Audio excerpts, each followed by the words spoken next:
Et dans un tout autre registre, sachez que la République démocratique du Congo se trouve dans l'agenda de la Suède au Conseil de sécurité des Nations Unies. L'ambassadeur de ce pays accrédité à Kinshasa, Maria Kaksanson, l'a dit au vice-premier ministre et ministre des Affaires étrangères et de l'intégration régionale, Léonard Tchéo-Kitundu. C'était lors d'une audience lui accordée ce vendredi dans son cabinet. Mais bien avant de rencontrer ces dernières, Tchéo-Kitundu a également échangé avec quelques ambassadeurs, entre autres celui du Nigeria, de la Serbie et de la Norvège.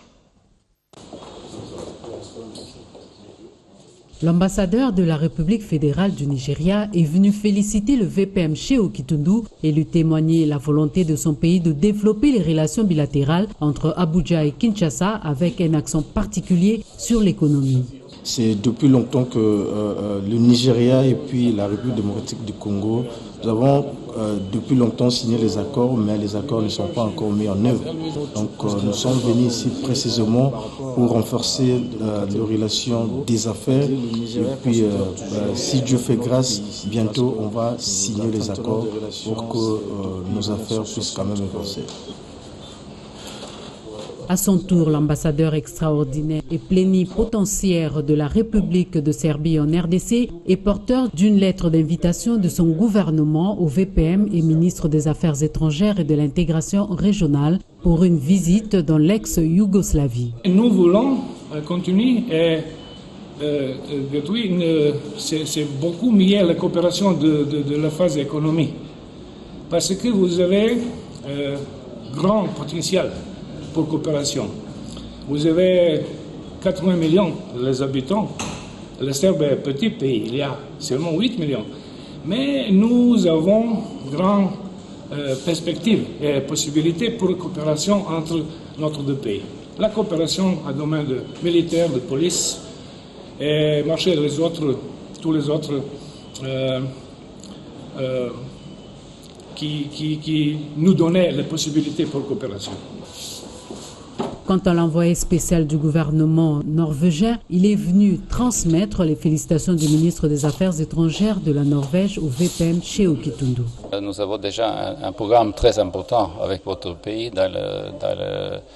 un programme pour la protection des forêts qui est extrêmement important pour vous et pour nous et pour la planète. Vous connaissez exactement l'importance des forêts dans le bassin du Congo.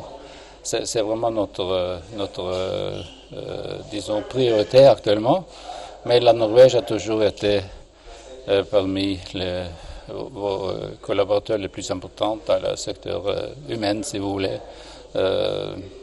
On a soutenu et on continue à soutenir beaucoup des ONG, les Nations Unies, etc. Et l'audience à Maria Akanson, l'ambassadrice extraordinaire et plénipotentiaire de Suède en RDC, a bouclé ce ballet diplomatique. Elle veut connaître la vision de Kinshasa, surtout à ce stade où la Suède est au Conseil de sécurité de l'ONU. Comme la Suède fait partie du Conseil de sécurité de l'ONU et comme Congo fait partie de l'agenda, c'est aussi important pour nous d'écouter le gouvernement congolais et pour discuter la situation ici et aussi bien sûr dans la région.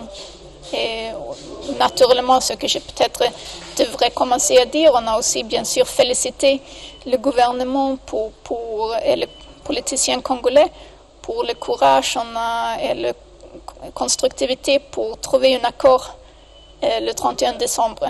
Quelque chose qui on pense, est très important et une bonne chose pour le pays.